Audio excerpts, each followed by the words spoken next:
with those stub wings under which are mounted weapons pylons, and the stepped-up twin cockpits at the front. The gunner in front and the pilot in the raised position behind.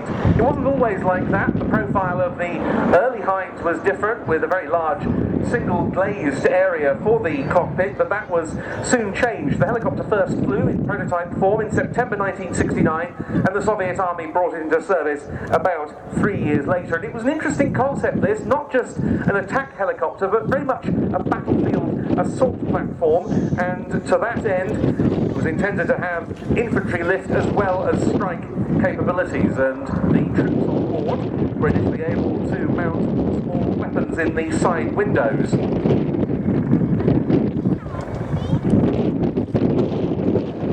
It's towards us, about to pull up for a wing over.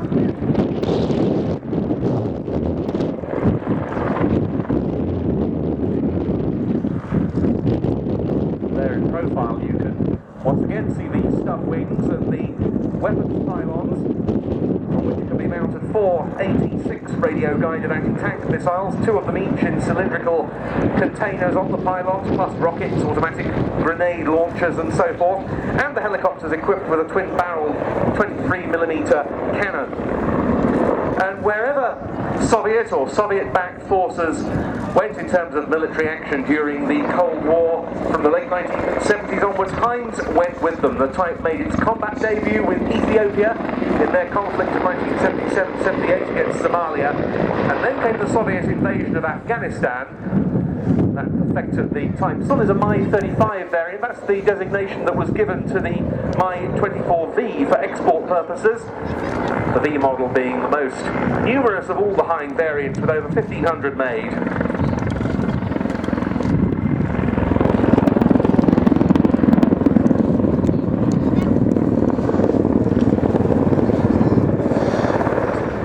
Hinds are still being built. You can see that the undercarriage has come down on this one. In fact, the new Mi-35M model, being produced by Rostvertol at its Rostov-on-Don plant in Russia, has fixed landing gear that is a very much more capable machine.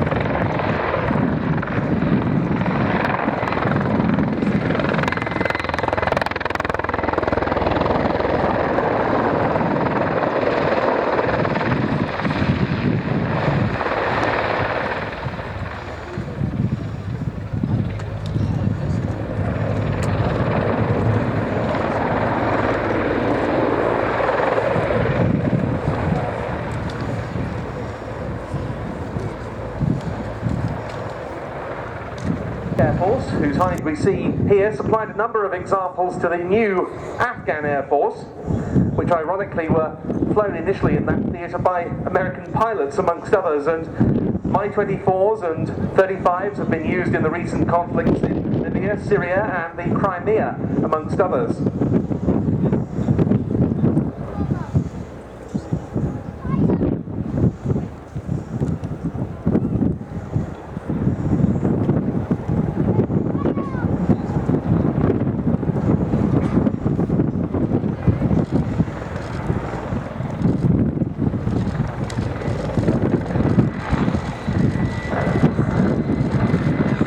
Always puts on a good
Czech Air Force generally has got rid of most of its Warsaw Pact era combat aircraft types. The likes of the MiG-21, MiG-23 and MiG-29, for example. As far as fixed-wing combat jets are concerned, the main